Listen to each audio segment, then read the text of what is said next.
Joe Orth and I are starting a podcast. What should we call it? Hey, don't pick on me. You know why? Because this is why. Let's see what he says. The Joe Show? Give Joe the business? That's right. Cup of Joe. Cup of Joe. What is happening here? Would you listen? We'll give you a chance. Thank you. That's Joe. That's Rooster. And this is the Together We Shall podcast, episode 34. What is happening, man? It's funny because, I know obviously when we're going to record these and when they're releasing, but I feel like 34 was never going to happen, even just a month ago, when it was 29 or 30. Now 34, it's next thing you know, it's 44. I feel like it's moving by the tens, and it seems fast to me, but it also doesn't seem fast. It's it's been confusing, and I've thought about that a little bit this morning while running, thinking about hopping on this later. I'm 34. That's crazy. A little bit. It's like life though. Slow down. Gosh. Yeah, 34. I agree with you, man. 34 is a great, and it's not about the number 34. It's about the fact that we've actually had 34-hour conversations with just amazing people in our lives. And there's another 34 that are just on the top of our heads, and so many more stories to amplify and to share. And today's is fun. But I will tell you, there's something that I have to put myself on report. I made an error in episode 33. We had Josh and Mercedes on, and they talked about the upcoming deployment for Josh and their journey raising 5 children as military children. And I reflected back on Briley's connection with being a military child. And I told a story about how when I was deployed, you created this technique where she would have some candy every night. And I didn't do it as much justice as I should. And even Joe called me out and he was like, really? She didn't eat the candy? Well, Lori, can you help everybody understand how jacked up my description was? Yeah, she ate the candy. So basically it was a huge glass jar, and I got stickers and it said Daddy's Kisses. So every night before bed, I filled the jar with Hershey Kisses. This is your first deployment. Briley was 3, Ainsley was 1. I was very pregnant with Camden.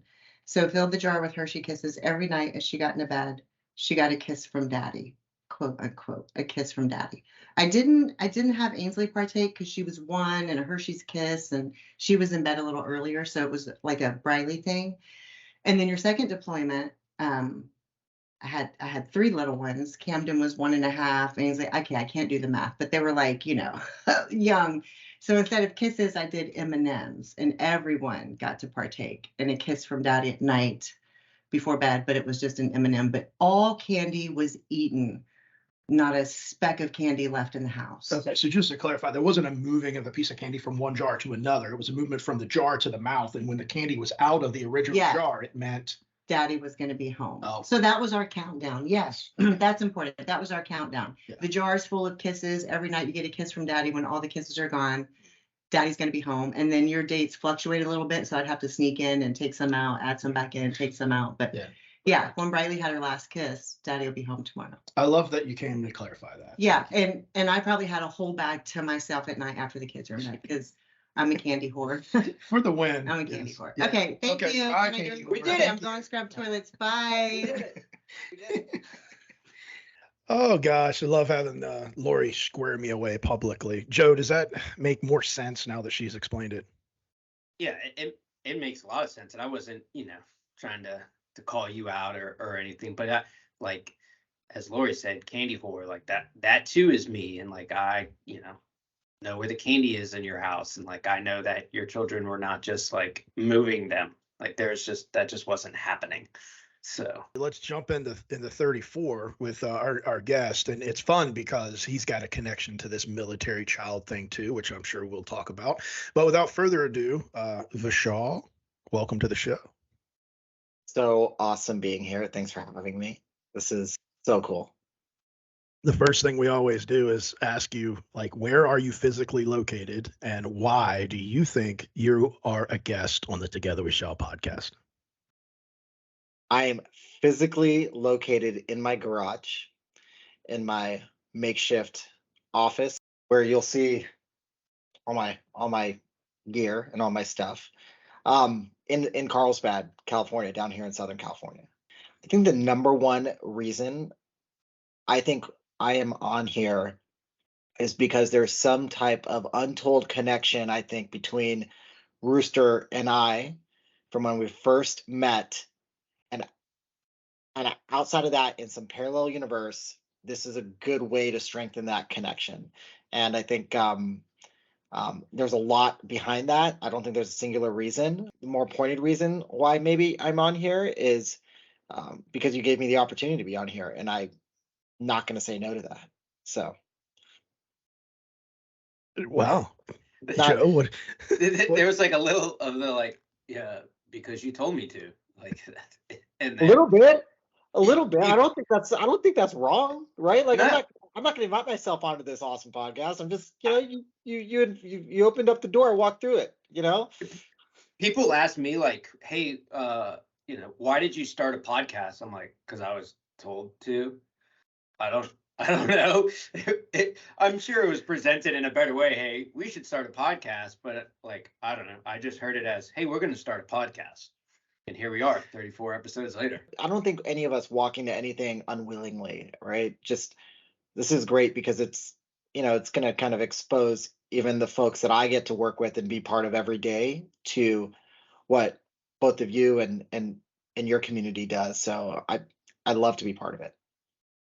Yeah, man. Well, this is fun. So if you've listened to a past episode, then you know that we have to set the conditions, especially with 3 Marines. That the audience hasn't connected yet, Vishal, that you are a Marine, but they will here really fast.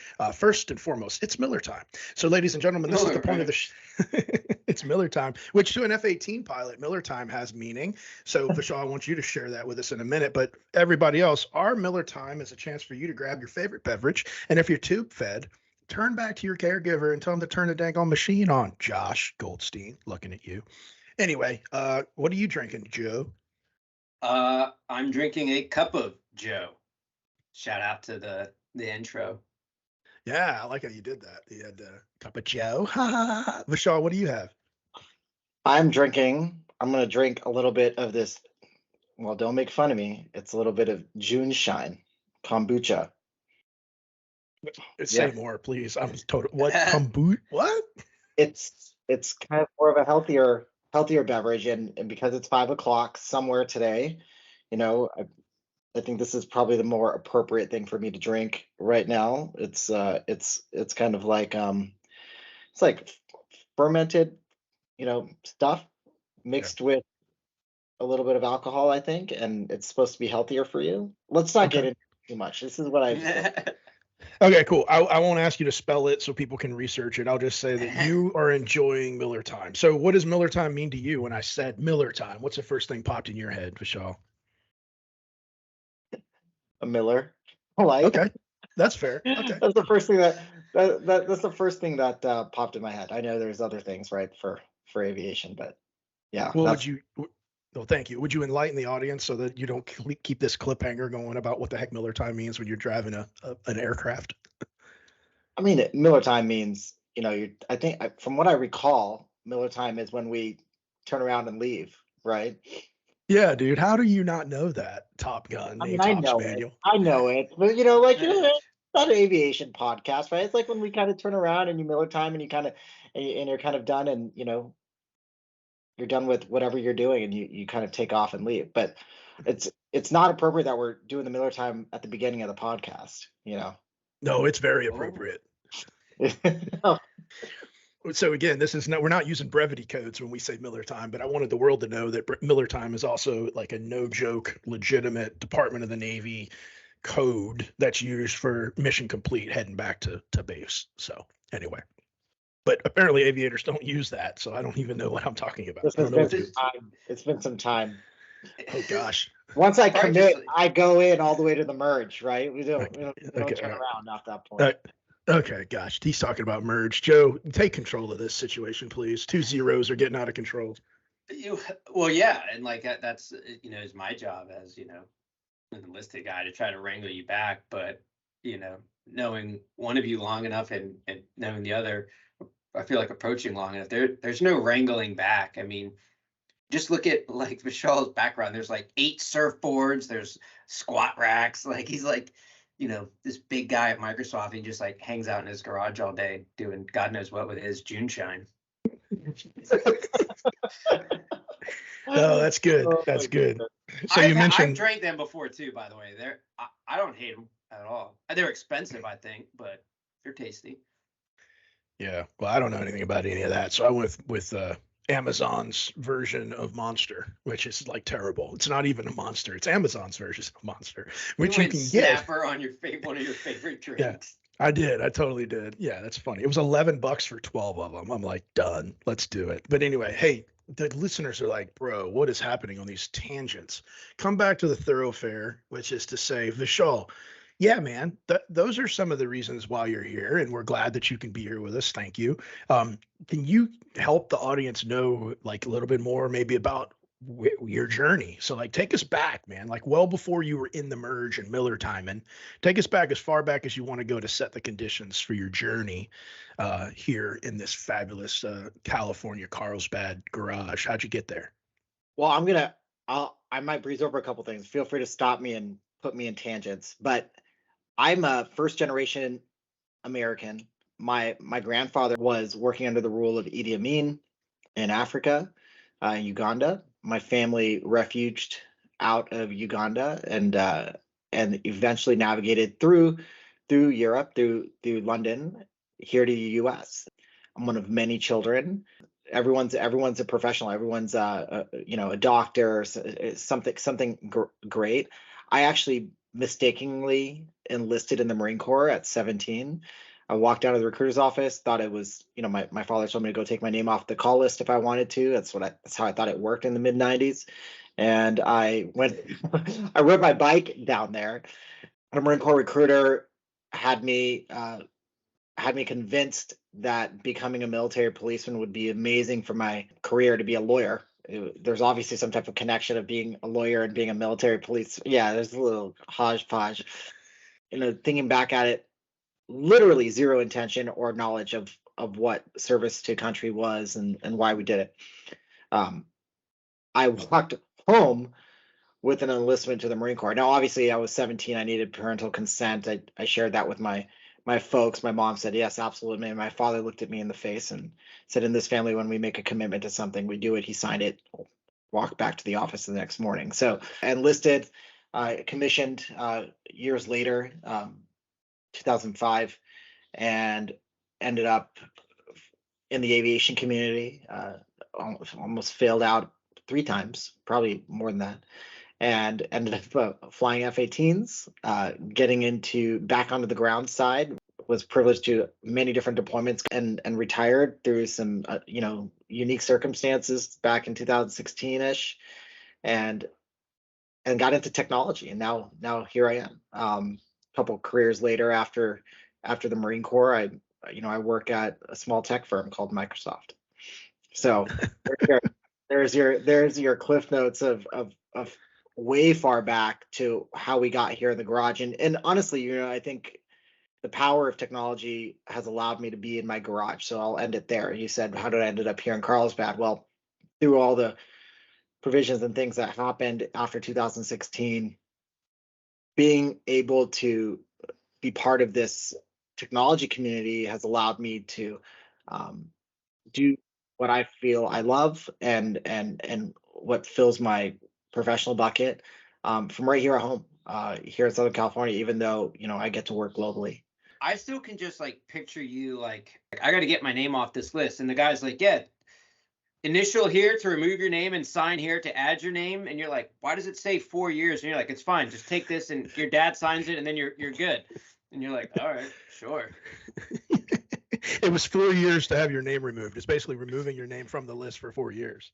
In my mind, once I had signed the first piece of paper, which meant nothing, I felt like that hook was in there and I had zero backbone to say no. Like I had no backbone. Like I was a salesperson's dream if I had any influence at all, right? Because all they had to do was say something convincing and I was too scared to say no.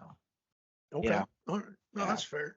That's fair. And I mean, how much of the say yes aspect of it might have been tied to how you were raised? I mean, you pointed out your dad said when we make a commitment to someone. I mean, are you a yes person? Like, how does all that tie in? Um,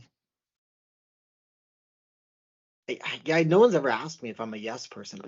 I would say I'm a not no person, right? I don't just go out and say yes to everything. I've always pondered the yes or sure, let's do it. But I've more so been non-confrontational. I don't like conflict. I let myself be convinced rather than take the onus and take the action. I think my life and the way I make decisions has totally changed over 25, 26 years since that day. But yeah, I've never been a yes person, just more of a not no person. Start with yes to a degree kind of guy. Sure. Yeah, we Cool. could say. Okay. Awesome. Well, I had no idea that your family migrated from Uganda. I mean, have you been back there? Love to go there at some point, shape or form, but there's three little 11 and under priorities in the home that right now that if I travel anywhere I want to make sure I bring them, and it's right now I don't think they would appreciate it. Maybe they would. They would absolutely appreciate it, but right now there's so many other conflicting priorities where we're focusing our efforts with travel and things like that with those three that before I head back over there. But I do have a goal to get back there at some point. I have been to India where my parents both have lived and grown up prior to that, even my father, and seeing how they've grown up and where they grew up and all the perseverance and all the things that they managed to go through in their lives, right? Before they even got here. So yeah, there's a lot there to unpack, but definitely grateful more so over the last, like I would say 10, 15 years than I ever have been, you know, in my life. Yeah, you mentioned 3 under 11, Joe, and I think to myself, we all 3 of us are dads to children, and all of them are military children, which has a piece to why April and Vishal came together to be on episode 34. What has been your children's perspective of being military kids? We've always lived our lives with this sense of responsibility and service. I think the passing and the legacy of those that we've lost, friends, family, um, especially in the tail end of my career, they've been part of it. Our kids have been at a national cemetery more than most people have in their entire lives, paying tribute and talking about those individuals that we lost has been one of the greatest things for them to understand what sacrifice really means and what who these individuals were and what legacy really means. I mean, I would never expect an 8-year-old to understand those types of things. Or one of the coolest things that happened in the past was we went and visited 2 friends of ours, Taj Serene and Sterling Norton, and they're both buried next to each other at Miramar National. And my at the time 4-year-old was running around the grounds, just running around like there was grass and everything like that. And at first we were like, oh, let's stop running around, stop screwing around, and at a certain point, I think the next time we went over there was like, I called one of the families of one of the 2 gentlemen, and she said that's exactly what he would have loved to see her running around and playing around and being part of that and just being there. And it gives you perspective, right? That's what it was like to be. That's what it's like to be a military child, not to just learn about service and know that you come from a military legacy, but to at the core of who you are, you understand sacrifice and it's part of you, whether you tangibly understand it or not, right? So I think that's indifferent of when we were in and when I retired and having the kids later in our career, like it will always be a piece of them, all the pictures, all the family, all the stories, I think even when they grow up, they'll feel like they were part of it, even though, majority of my career, they weren't there.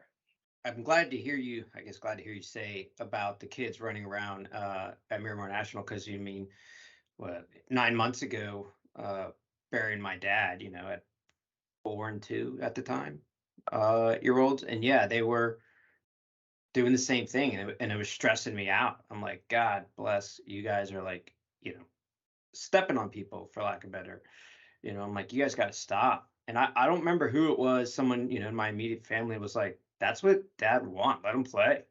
And Yeah. I've thought about it a lot from time to time and going back there. I'm like, because I'm like, we're gonna walk this way, column right, we're going up, we're not touching anything, stepping on any, and then just like let them go. I mean, that's what you would think that everyone there would want, is for kids to be kids. There's obviously things that we want to make sure we respect and teach over time, but there's also a lot for us to learn, of how the fact that they can absorb all of that with a smile.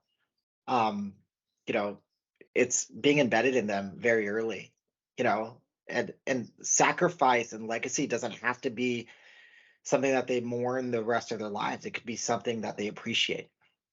These folks sacrificed so much for freedom, and now they're no longer with us in the physical. They want us to be free, and to see the kids run around and be free. I mean, that's it. So that's cool. This is one of those places that the podcast has taken us that I did not anticipate, and that's the beauty of not having a script. So I appreciate both of your candor and vulnerability and sharing that perspective. I would also say that there was a lot more that you talked about in your intro, Vishal, and you mentioned 2016, and you were like some circumstances. I was on the tail end of my career, really looking to stay in for another 10, 15 years. I looked at the Marine Corps as my identity. It was who I was. And it was March 21st of 2015. I remember that day as well. My grandfather had passed away that morning, and my daughter's birthday was the next day. So I was driving around in the Los Angeles area, and I got a phone call from a buddy saying, "Hey, are you okay?" I said, "Well, what are you talking about?" Cut a long story short, my wife looked at the news off her phone and noticed the ISIS flag, and there was a kill list associated with 100 people on that with all of our information. It said go to their home and behead them and their families, and here's their address, right? Okay. Okay. Well, so the listeners like, what did I just hear that correctly? So Vishal, seriously, you're riding on I-5 or something, and your wife is sitting next to you. You just got a phone call, and your wife shows you a news story that's national headline news, and there's this terrorist group called ISIS who wants their followers to go kill people on this list. And Yeah, here in the United States, that's right. and these people are in the United States. And I'm going to just conclude that, are you about to tell us your name was on that list? So my name, my full name, my home address, my personal information, my picture, everything was on there. Needless to say, we were terrified, escorted home that day by, elevated law enforcement. Home was cleared that night before we got into it. Imagine, you have a newborn ish in the house. The home is cleared like it's a narcotics lab. And it was surreal. And it didn't end there. That's where it started. Right. And I think, imagine trying to sleep in that home every night after that. After, hey, there's nothing here. You guys are good to go in. Being on active duty after that, and imagine going on another deployment after that has happened. Even though your name's targeted, it's not you, right? It's here. It's your identity associated with your home, associated with who you are, your life. Everything in your life changes. So, with the help of some amazing, officials in the government, they helped me finish out my last few years in the Marine Corps post 2015, so I can get to my 20 years.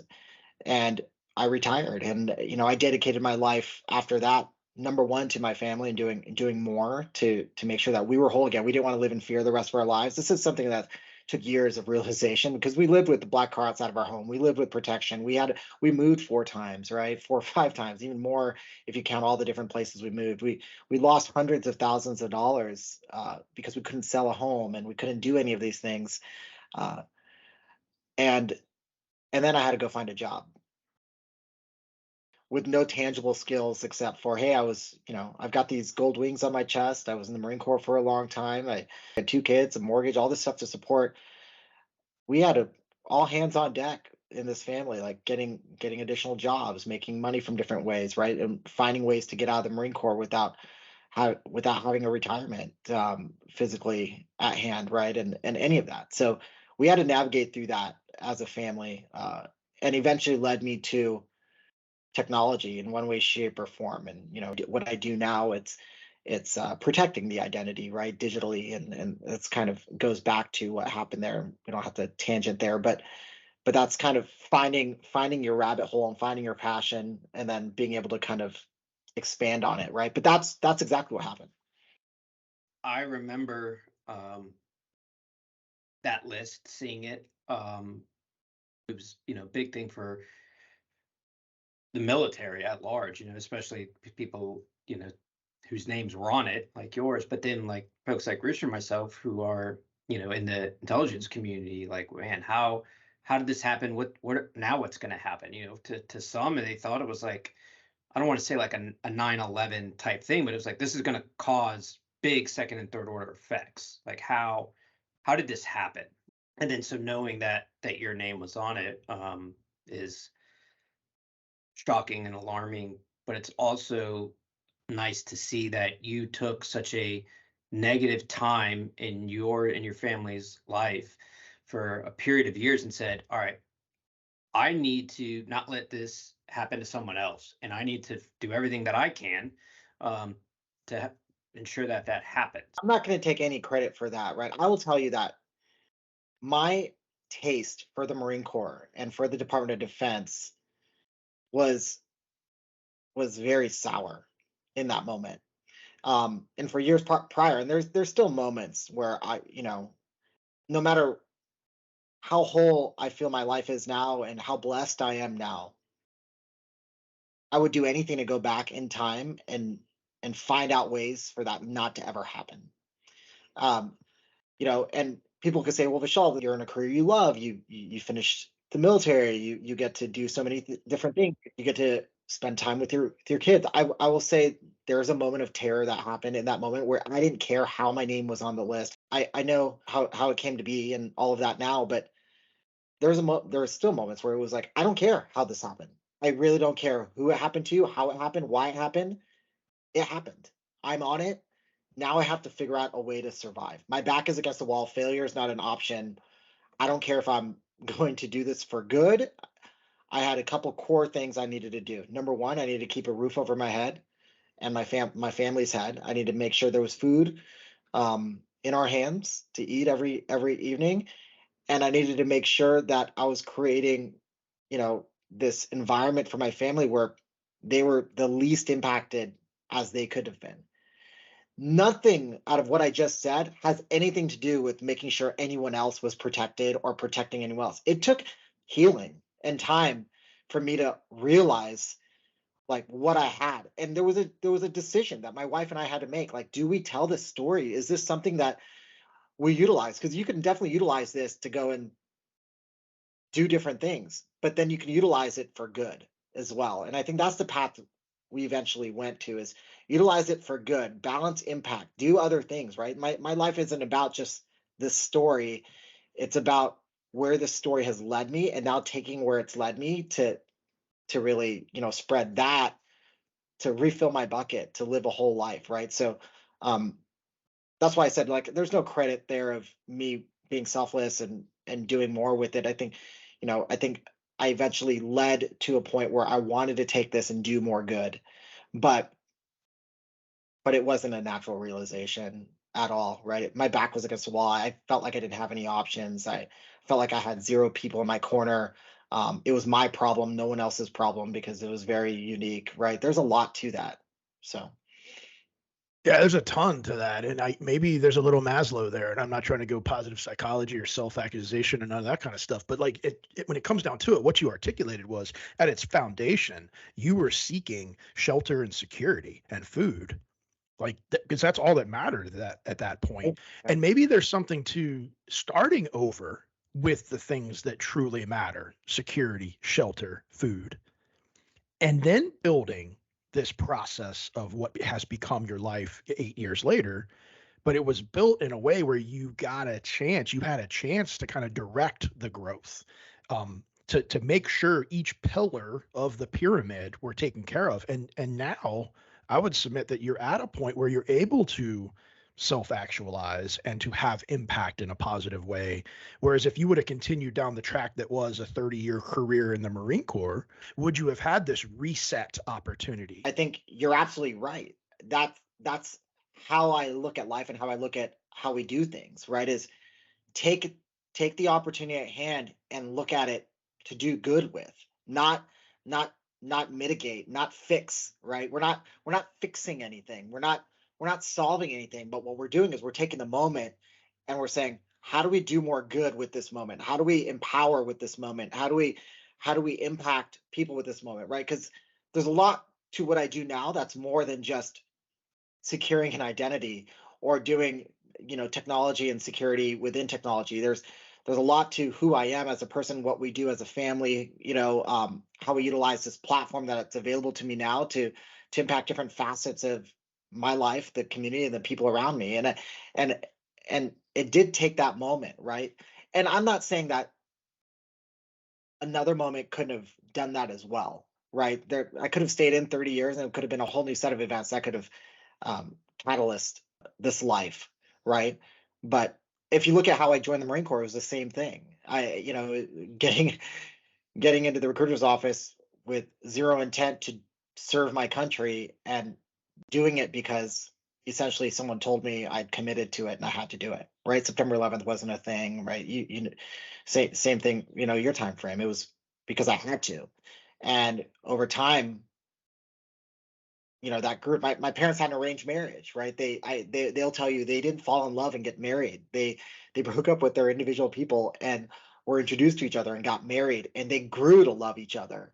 And as much as my wife and I fell in love and we met through one of my best friends who I flew with in the Marine Corps,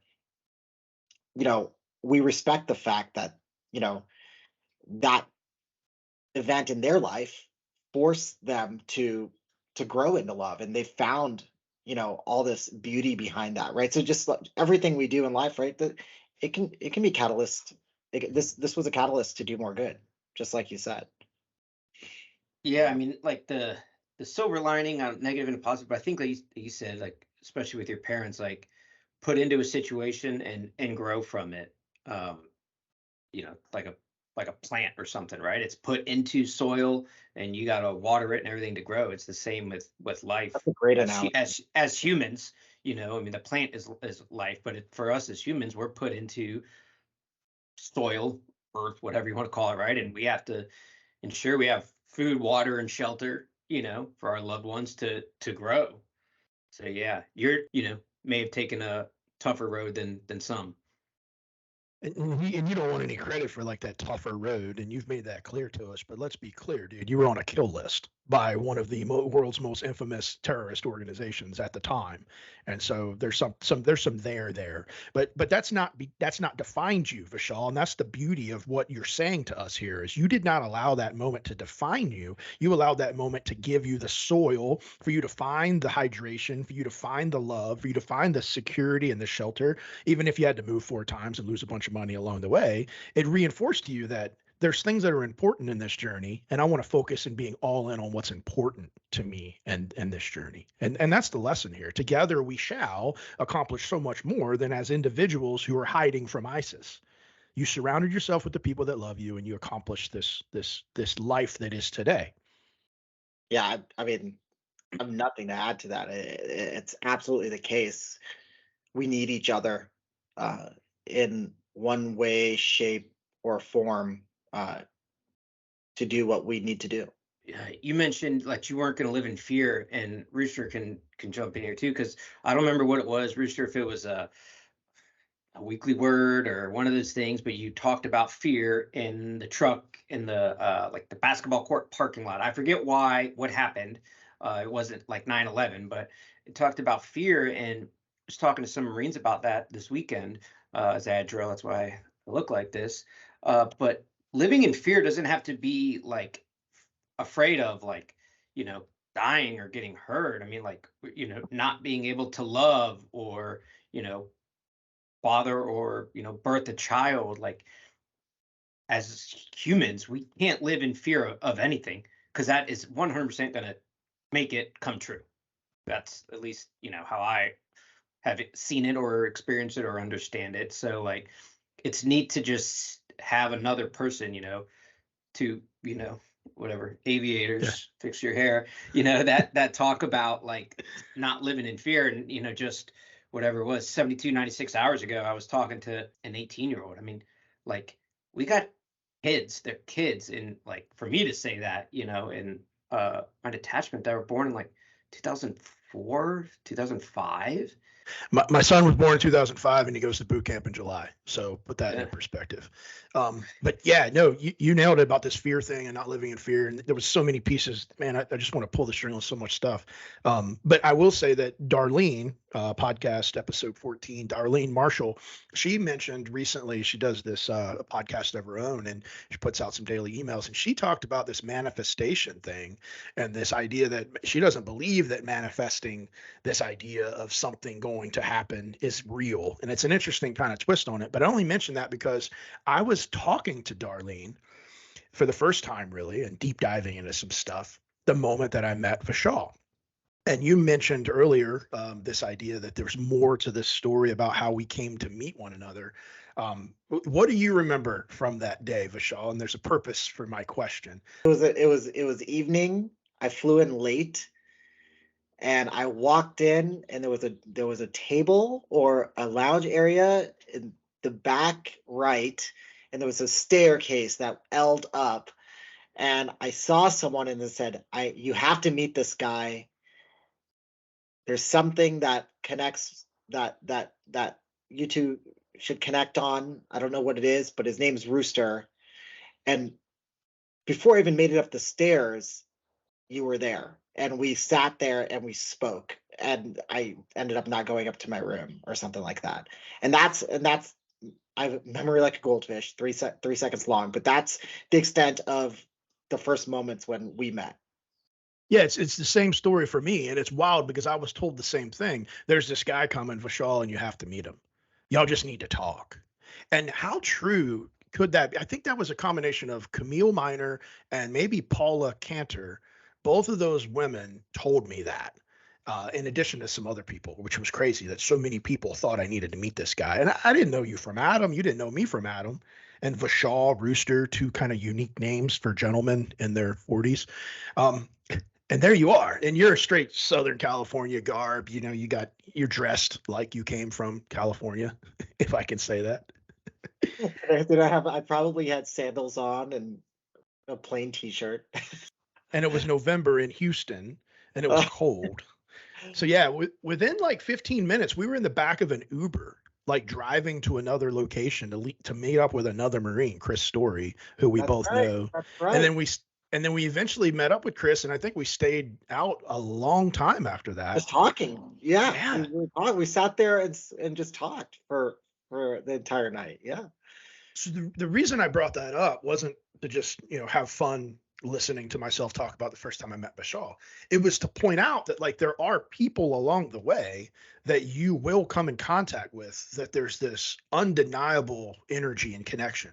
And Joe and I have that. I mean, he was the sergeant, I was the captain. We weren't supposed to have magnetic connection.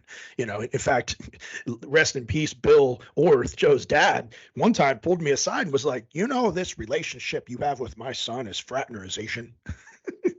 But anyway, sometimes like the love is the love, the connection is the connection. And I just wanted to circle back to that to say, without those introductions and this energy, number one, the three of us wouldn't be sitting here having this conversation.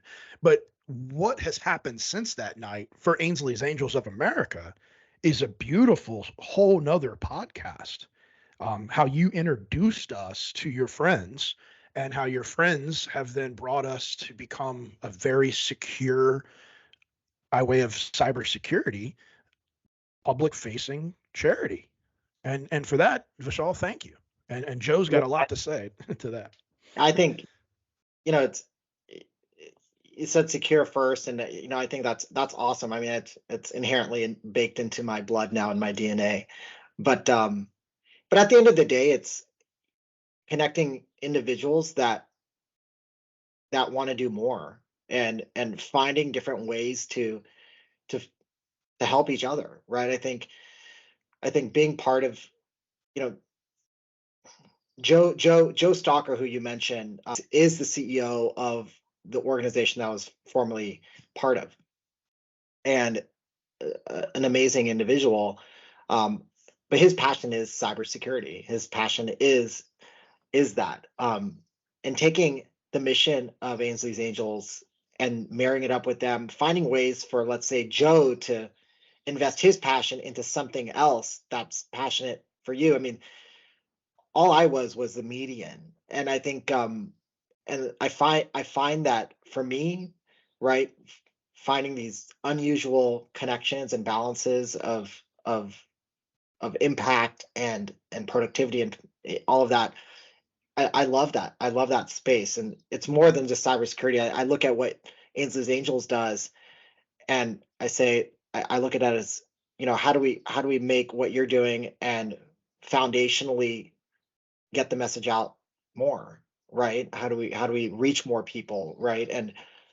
And in my world of technology now, that's how I see a lot of nonprofits moving, and not nonprofits, like 501c3s. So philanthropic, nonprofit type organizations, or organizations that are inherently married to their mission for non-revenue reasons. I should probably change nonprofit and philanthropy to that. I like to change nonprofit, move it away from the revenue, and call it more about an impact organization. So It's it's tied to 100% an impact, or all nonprofits and philanthropic organizations are impact organizations. You're right. So marrying all that stuff up is really cool, and you know, I'm glad that you guys were able to do that. And I, I've just recently, over the last year, been part of Ainsley's Angels, right? And you know, I get my newsletters and get to read the stories and do all of that. And I know we've talked about doing more even this year. So I think it's awesome, right, to be part of a community that's making an impact and doing more. And Ainsley's Angels has nothing to do with cybersecurity, right? And I think this connection of technology, and where we met with when we were at a Travis Mania Foundation event, and then bringing in my private sector company, and now my current company, right, with Microsoft, bringing, like, there is room in this bucket for all of us, right? It just takes people to put it together. And I think when you have people in areas where you can connect those dots, it's our responsibility to make those connections so that we could show the world in the industry that this is just as important as, you know, you're reporting to the stockholder, you know? Yeah, I love that. Thank you for that. And I want to bring Joe into this here, because like what you said earlier about how you were a medium to, you know, connecting Joe Stalker to Ainsley's Angels. Well, that consisted of like Vishal, Joe, and Rooster on a call. And then Vishal and Rooster, for the most part, stepped away. Yeah. And the two Joes went at it, and they connected their own kind of rapport and relationship. And Joe introduced Joe to people, and it was just this ripple, man. And so it's pretty awesome when you have like the power of the mission connecting passions, and in some cases, connecting people to do things that they would have never thought that they would ever do. And here's Joe, my executive vice president. He's not doing the mission. He's doing cybersecurity with your Joe. And like, Joe. But yeah, I mean, that's it, right? It's the connections, the mediums, the linking people up, the nodes, the spheres, all that. Because yeah, literally, I'm looking at a calendar about 12 months ago, maybe a little bit longer, but not much. And it was like, you know, Wow, like, only hey, a year. exactly, right? Because yeah, you're like, hey, Google's great, but check this out. Let's talk about some things. I'm not trying to tell you which way to go, but then we had a conversation, and you're like, talk to this guy, Joe. And then so the relationship that you and Rooster made formed into the relationship that I guess the three of us have, and then we brought Stalker in. For the record, right? I think the conversation wasn't Google's great, go, like, look at this. It was utilize the power of innovation. And we'll edit that, Vishal. We'll edit it. No, don't edit it. It's fine, right? I think all of these technology companies, Microsoft included, Google included, Amazon included, we have this responsibility to share how we infuse the mission. And I think Google is great. I think Amazon is great. Like, we all hold each other accountable. But the original conversation was exactly that, Joe, right? Right. It was all these technologies are great, no matter what way you go and what you do, figure out a way to tie digital transformation to what Ainsley's Angels does. The key there is the conversation. Yeah. And we had a conversation with just happened to be Microsoft. It could have been anyone else, right? But that conversation led to relationship building, which that relationship building continued to grow and continues to grow to this day. But like, if we never would have had that conversation, like I said, 13-ish months ago, or really, if you and Rooster wouldn't have had that conversation, again, Ainsley's Angels from a overall aspect is better today than we were 13 months ago, for many of reasons. But one of those major reasons is the conversation that we had and the connections that we've made over that little over a year. So, I mean, forever, indebted and grateful for you just making that connection, because it's been great. It's been a wild ride. We're impacting more people. I mean, before you hopped on, it's like in a matter of seconds, I can tell Rooster how many people we have registered, and all sorts of things. When the last donation came through, and when the last time, and like, there's just so much way that we are bettering ourselves as an organization with some IT processes that are impacting, the mission and those on the ground in Southern California. So thank you. No, thank you both for being part of it, and for letting me be part, and honestly for letting me be part of it. It's just awesome. There's like, I get goosebumps talking about like all of this, right? What technology can do to advance why we do it. And to the point of what we were talking about earlier, I don't think any of this would have happened unless ISIS would have put my name on a list, which is insane. So, well, the correlation there is none of this would happen on my end if my daughter wasn't born with a genetic disorder that terminally took her life after 12 years. Like, I'm not comparing that to being on the ISIS top 100 list. Likewise. But I'm going to say that, as Ryan Mannion said, a knock at the door. Like, when you have a knock at the door, which can be any different type of knock, like that shit's real. Knocks at the door are real, and you have a choice for how you want to proceed. Yeah, 100%. I mean, I wanted to go down a rabbit hole there with the knock at the door, but I mean, you're absolutely right. And that knock at the door can be a lot. And see, now I just started going down the rabbit hole. The knock at the door could be go. Right? I think when Taj had died in an F-18 crash, I was the guy knocking. Right. So, when we look at the perspective of what a knock at the door is on one side, I always think what that moment was. At 21 years in the Marine Corps, and the one moment I remember was knocking on the door. So help the world understand. You were a casualty assistance officer. You were a KCO. You were the guy dressed in blue that went to the door. Please share that story if you so desire, Vishal. Sure. So, I knew Taj growing up through different facets, which was interesting. Taj was an amazing individual, right? Indian heritage, and to be quite honest, when we saw each other in OCS, we didn't know both of us were there. And I looked at him, and it was hard to see someone, with the same skin color as you, and at OCS, right in the middle of Virginia, and some of that you've seen before. And you're like, both of you were supposed to, I don't know, be CPAs, lawyers, doctors, and you're the head officer candidate school, and with both with in Hindu background, the first time you see each other is on the Sunday when they're holding services, and you're in the pews there in the back just to get away from the room, right? So I look at Taj, he looks at me, he's like, "What are you doing here?" And I said, what are we doing here? Anyway, Taj and I both ended up as officers in the Marine Corps, and Taj tragically lost his life in the F-18 crash.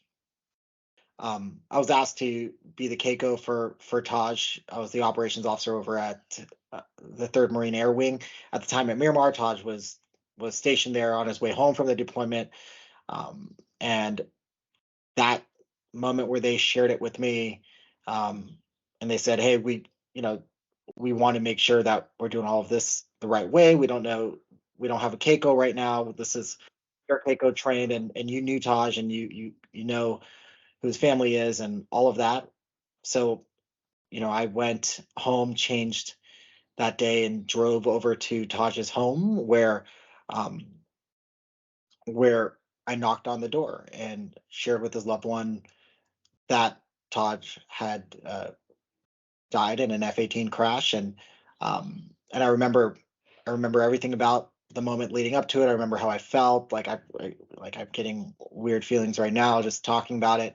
And I remember my anxiety, and I remember I didn't know what I was going to say and how I was going to say it. And I read like I was supposed to read something, and I think I read it, but I vaguely remember getting through it. Um, and then being part of that, and it's not just knocking on the door at that point. It's you go through the whole process of the logistical process and all of the Marine Corps processes behind being a Keiko. So setting everything up at the National Cemetery, all of the notifications, all the death benefits, all of that stuff you do, and you're with the family for a while, and it's this unwanted bond that you have with that individual, whether it becomes something that they want later in life or they don't. You're part of it. A year later, a good friend of mine, Sterling Norton, also died in an F-18 crash. Close friend of ours, his wife, and in those 2 years, being part of those processes, really changed the way I looked at things. And that's honestly the moment I knocked on Taj's door was the one moment I remember. So out of the 21 years that I had. So like when you said knock at the door, that's immediately what I think about. I know the book. It's a great book. That Miss Looney, Heather, and Ryan had co-wrote. But when I think about knock at the door, I think about the other side. So Yeah, strong. yeah. That's one of those things, like, I never would have thought about it from the other side, but like I remember back-to-back deployments, we had to send someone to knock on the door on Mother's Day. And I remember thinking, like, one, grateful that it's not my mother, but two, like that's gotta hurt. Being that person that knocks on the door and calls, like that's tough, man. Yeah. I think it gave me a lot. Besides, I mean, and realize this happened right after the kill list as well. So it really took all of that suck that had happened and put life into perspective. It made me want to go home really fast. Made me want to spend every moment I had that I was able to with my family. Made me want to look at being whole again as a family rather than just mitigate an issue, right? It really changed the perspective of how I look at things, everything, every day.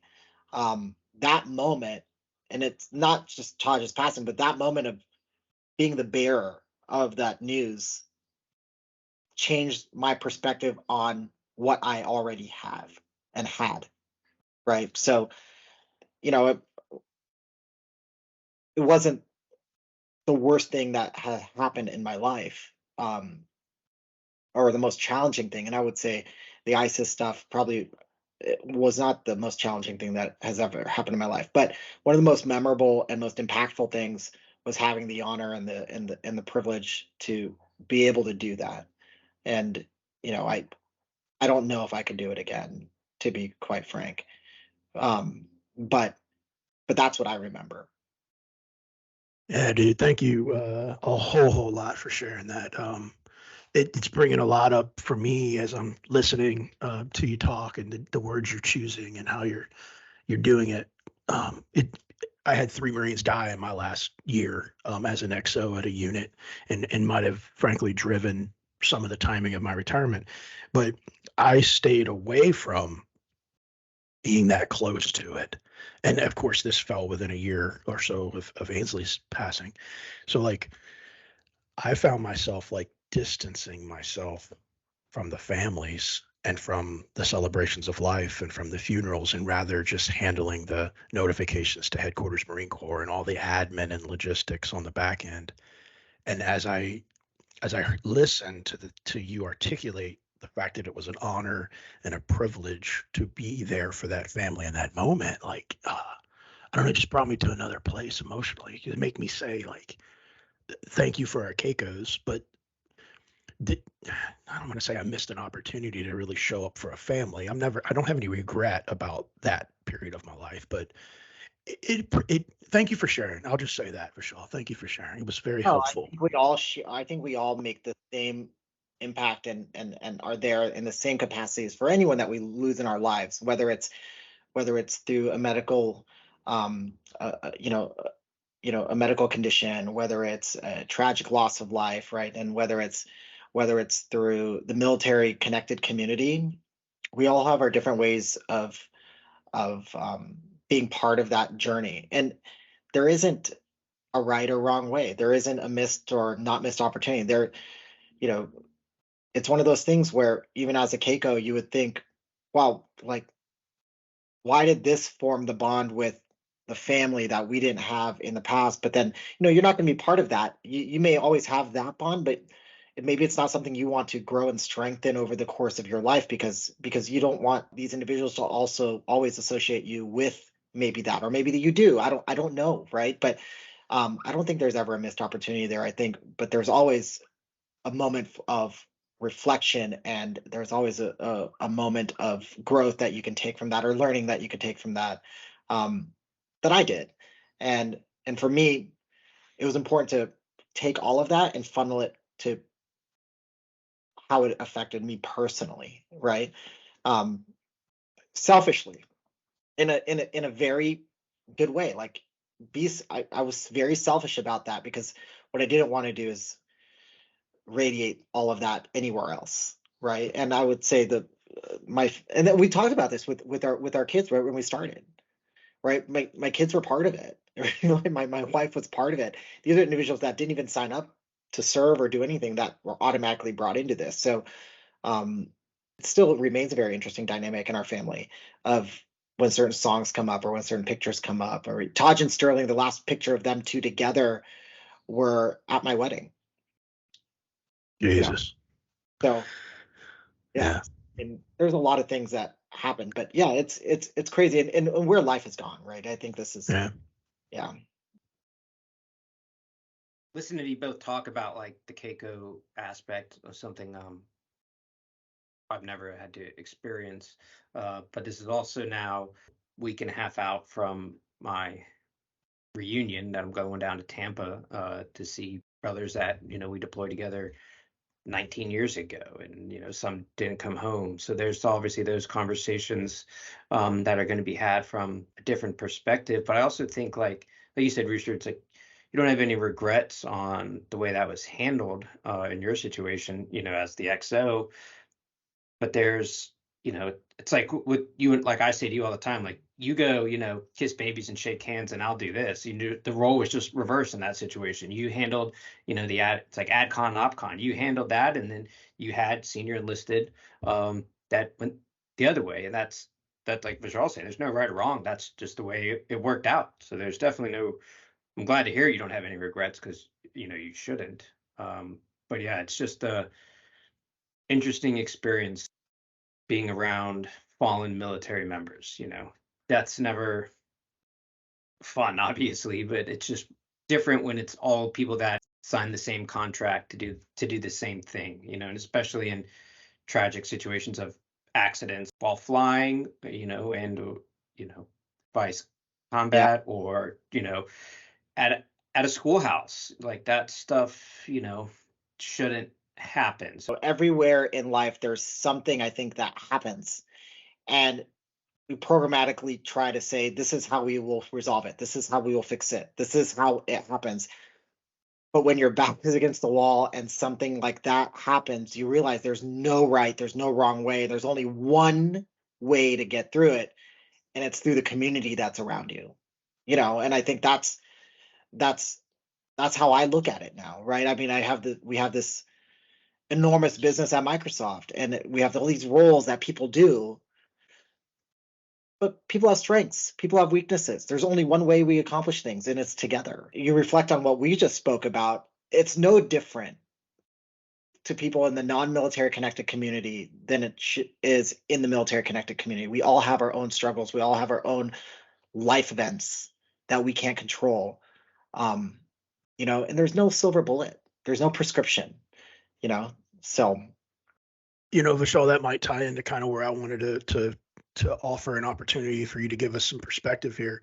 You know, we wrap this out. This episode is part of April, the month of the military child, but May is mental health awareness, and we do rally around that. Our podcast will have a guest that will talk about PTSD, and we'll talk about mental health things, and that's to come next month. But all of the things that we just unpacked, the three of us here, it'll leave each of us feeling a certain way as we end this episode.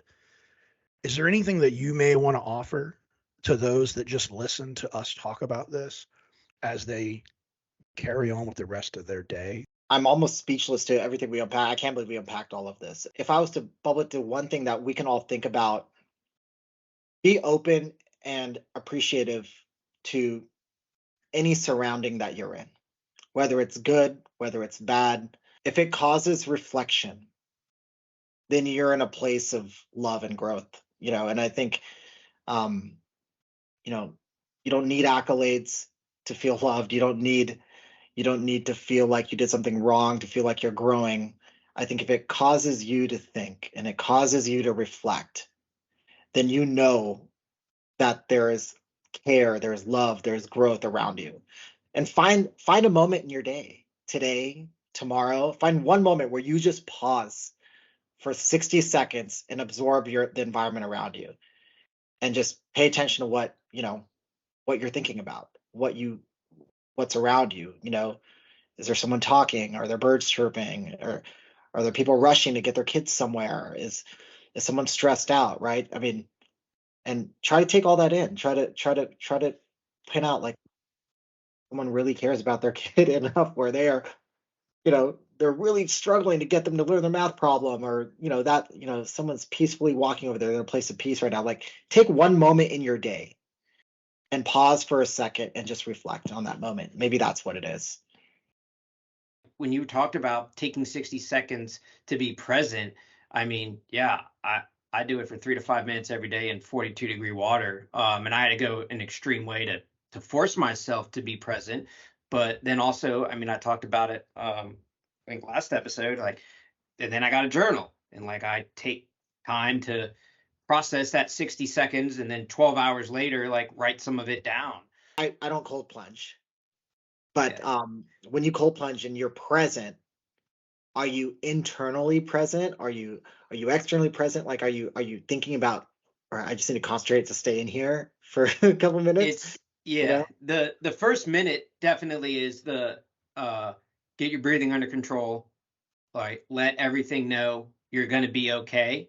And then after that, that's when I can hear the birds chirping if there's birds out, or I can hear a car drive by and start thinking about, I wonder who that is and where they're going and what they're doing today.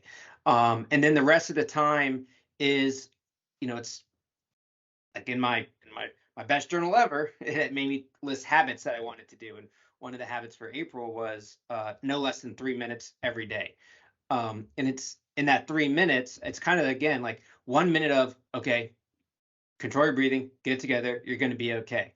The next minute is kind of that, yeah, the birds chirping or the rain hitting, which is really cool when it's, you know, raining a little bit. And then that last minute is, all right, you're going to get out soon. These are the things we got to do today. You're going to crush it because you just did this. So, yeah, I got to now go inside and get kids ready to go to school, and it's going to be hectic, and no one's going to want to brush their teeth. But I already did this, and this was hard. That's not going to be that hard right now. So, cool, let's get out. And by the way, I'm cold, so yeah, let's definitely get out. I mean, that dude, that's, you just described the hierarchy. I mean, I brought Maslow up earlier, but like at its foundation, it's all about safety and survival. And then after that, it's this idea of like being cognitive of what's around us, and then ultimately getting to a point of self-accusation. Like, that's what you're doing in there, dude. And that's changing you. Yeah. That's Weston said, Weston's my 3-year-old. And the other day I was, you know, I drilled past couple of days, and I guess he told Leanne, he's like, when Daddy gets upset, he goes, and like he sees that, like, I'm like, all right, and it's the same thing, right? Like, take a deep breath. Whatever you just threw on the wall and made a mess, that's not that big of a deal. all right, let's work through the problem, figure out why did you do that, and then how are we going to clean it up, and then the like, teaching you not to do that. So it was kind of neat to hear that my 3-year-old sees me like taking that step back, where like, I don't know, 6-8 months ago, I just would have yelled right away. And those times still come. I don't think there's enough cold water in the world to like not allow me to, to have a couple of those moments from time to time. But that's another habit I put in my best journal ever. Don't yell at the kids. I can talk to them and discipline without yelling. It's hard sometimes. I've done better than I thought so far. So Vishal, I don't know if that answered your curiosity about the deep plunge process, but the bottom line is it's working for Joe, and I love that it's working for Joe. Vishal, and we want to give you the last word. So what do you want to leave folks with, sir? To piggyback off of what Joe said, was maybe at some point today, tomorrow, in the very near future, take 60 seconds and just reflect on your surroundings and absorb them. Do that deep plunge, that cold plunge, that virtual plunge, whatever it is that you do, and do it for that 60 seconds, and appreciate the people around you, the sounds around you, the feelings around you, and know that, that is only possible because there's love, there's faith, there's trust in those surroundings. So take those 60 seconds and invest in yourself to reflect. You know what? I got enough. He's in charge. We're done. This was good. Yeah, we're done here. The structure of this building has reached its capacity. Find your people, and if they make you feel sexy, even better.